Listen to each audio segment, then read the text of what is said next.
কে ওখানে?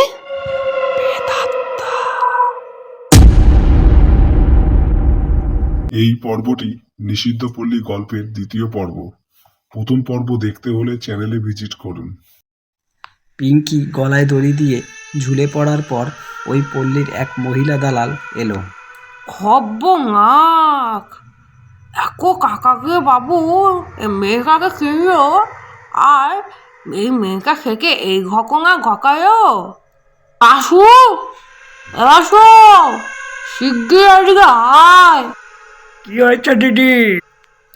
সর্বনাশ হয়ে গেছে রে।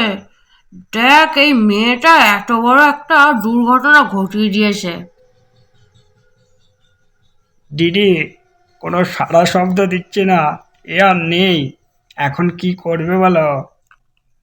একটা কাক কর, পিছনে বাগানে বক্কা গিয়ে বেগে পুঁতে দিয়ে আয়। আর হ্যাঁ, কাকে যেন কেউ দেখতে না পায়। বাসু পিঙ্কির লাশটাকে নিয়ে নিষিদ্ধ পল্লীর পেছনে একটা বাগানে পুঁতে দিয়ে আসলো।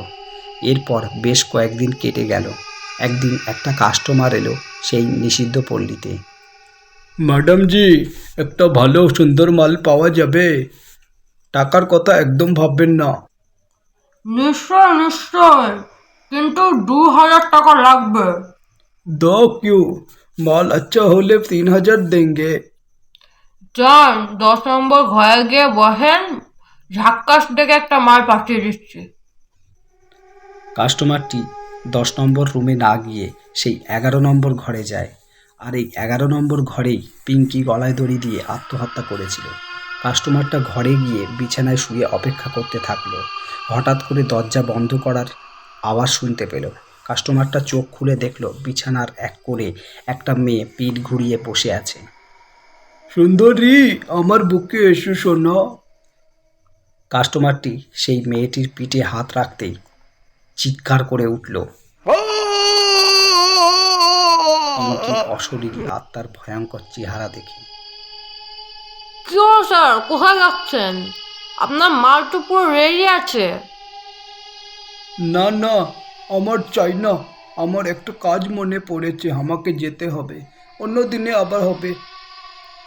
এরপর কিছুদিন কেটে গেল। একদিন অজয় সেখানে এলো। মাসি, একটা ভালো মাল হবে, শরীরটা প্রচণ্ড ম্যাশ ম্যাশ করছে, একটু খেলা করে আসি। যা 11 নম্বরে গিয়ে ইন্তেজার কর, আমি একটা সুন্দর ডেকে মাল পাঠিয়ে দিচ্ছি। যতই হোক তুই তো আমার পুরনো কাস্টমার। দালাল মহিলাটি পিঙ্কির আত্মহত্যা করার ব্যাপারে কিছুই অজয়কে জানায়নি। অজয় যখন জিজ্ঞেস করলো, মাসি, পিঙ্কি কেমন কাজ করছে? পিঙ্কি এখন মাইককে দেখাশোনা করে। এরপর অজয় যখন 11 নম্বর ঘরে গেল, তখন হঠাৎ দরজা জানালা দরম দরম করে শব্দ হয়ে বন্ধ হয়ে গেল। হঠাৎ পিঙ্কি অজয়ের সামনে এসে দাঁড়ালো আর অজয়ের গলা টিপে ধরে দেওয়ালে চেপে ধরলো আর বলল, চিনতে পারছিস আমাকে? আমি সেই পিঙ্কি যে তোকে ভালোবেসে নিজের পরিবার ত্যাগ করেছিল, তোর সাথে পালিয়েছিল, আর তুই বুঝল না?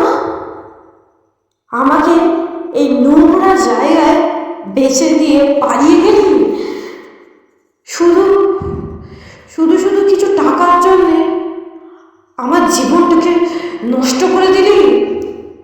আজ আমি তোকে ছাড়বো না, আমি তোকে আজ মেরে ফেলবো। অজয়ের চিৎকার শুনে নিষিদ্ধ পল্লীর সেই মহিলা দালাল সহ বাকিরা সবাই ছুটে আসে।